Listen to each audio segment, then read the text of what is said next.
Ishimwe bene data, nongeye kubaramutsa mwese mu izina rya Yesu. Amahoro ya Kristo abane namwe. Dukomeje kuganira amagambo y'Imana dusanga mu gitabo cy'umuhanuzi Yesaya, ibice 8, ibice 9 no mu bice 10. Niyo magambo asomwa uyu munsi, hakiyongeraho mu gitabo cy'Abaheburayo ibice 8. Ijambo ry'Imana tubonye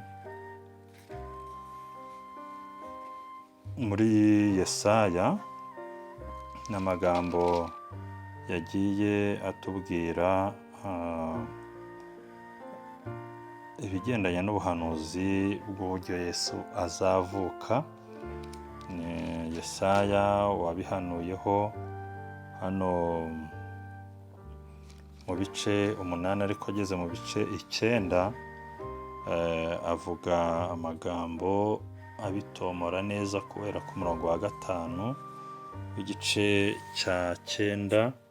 Ijambo ravuga ngo nuko umwana yatuvukiye, duhawe umwana w'umuhungu, ubutware buzaba ku bitugu bye, azitwa igitangaza, umujyanama, Imana ikomeye, data wa twese uhoraho, umwami w'amahoro.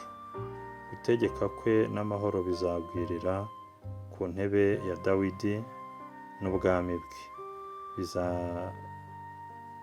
bitagira iherezo, kugira ngo bibukomeze, bibushyigikize guca imanza zitabera no gukiranuka, uhereye none ukageza iteka ryose.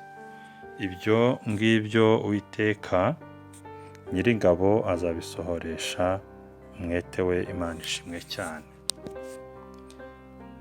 Aya ni amagambo numva yuko twafataho umwanya kuyatekerezaho, kuko ni amagambo umuhanuzi Yesaya yahanuye ahanura kuza k'umwami wacu Yesu Kristo, kugira ngo aze gukiza abatuye isi. Yabonaga yuko hari igihe kizagera hakavuka umwami. Imana yabimweretse mbere. Bivuga mu yandi magambo ngo Yesu yateguwe mbere y'igihe kinini cyane, kuko aya magambo Yesaya yahanuye mbere y'imyaka 700 mbere y'uko Yesu avuka. Ni ukuvuga ngo Imana yari ifite umugambi munini ku bana b'abantu mbere y'uko Yesu avuka. Rero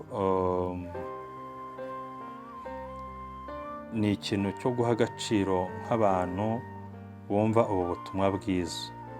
Yesaya amuhanura yamubonaga nk'umuntu ufite ubutware bukomeye, kandi niko byari biri n'uyu munsi wa none, niko biri. Ko bavuga ngo ubutware buzaba ku bitugu bye. Ni umwami, yabaye umwami w'abami, kandi arangije avuga ngo azitwa igitangaza, ni umujyanama, Imana ikomeye. Njya bavuga yuko Yesu atari Imana.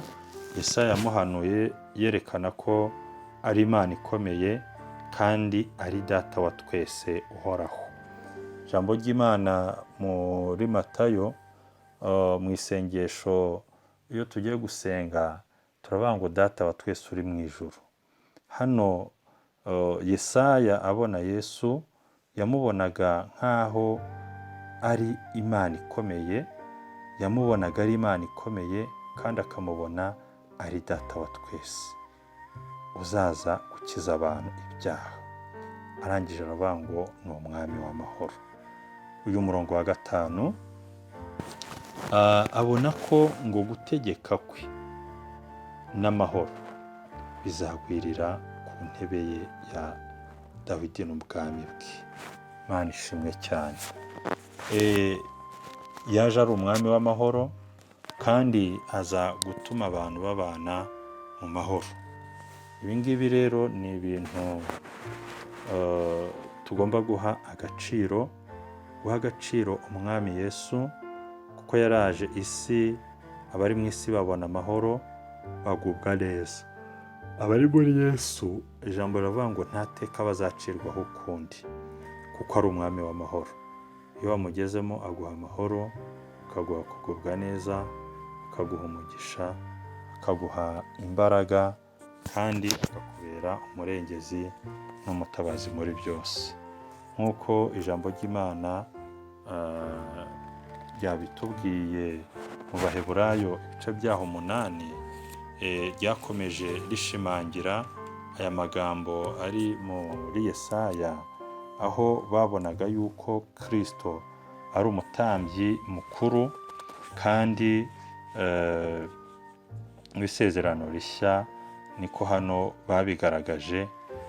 Hano baravuga ngo umurongo wa 1 kugeza wenda 3, ngo mu byo tuvuga igikomeye ni iki ngiki: dufite umutambyi mukuru umeze atyo, wicaye uburyo bw'intebe yikomeye cyane yo mu ijuru, ukorera ahera ho mu ihema ry'ukuri, iryo abantu batabambye, ahubwo ryabambwe n'Umwami Imana.